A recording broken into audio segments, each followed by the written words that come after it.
The Aspinall Foundation has rewilded over 70 gorillas into the Congo and Gabon.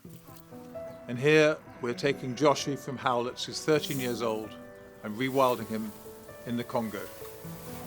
It's a long and stressful journey, but we do everything we can to settle him and keep him calm.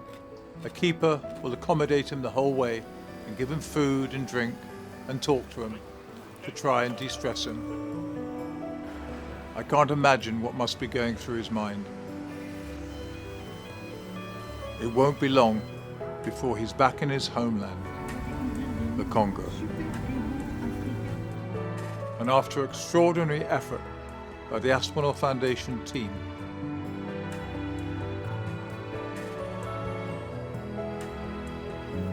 he's home.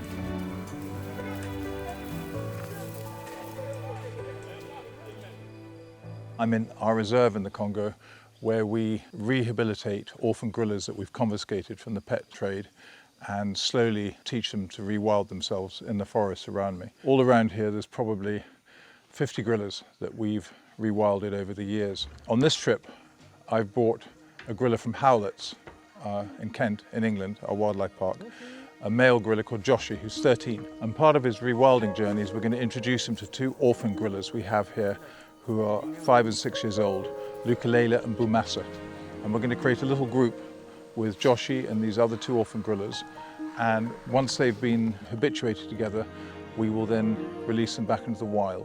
And we do that with a series of phases. So phase one is Joshi comes here, we put him into a holding area, probably stays there for maybe 2 months, gets used to the climate, he gets used to the change in diet. After that, we'll introduce him to the two boys, Luxembourg and Bumasa, and when they're a coherent group, we will then move the three of them onto an island in the middle of the river, which is probably about 100 acres, and there they will basically be wild, but they'll be restricted because they'll be on the island, but they'll eat the wild fruits, they'll eat the wild leaves, etc. And then probably a year later, we will then put them out into the wild with all the other gorillas. So it's a process, but it's a process that's worked for us for many years.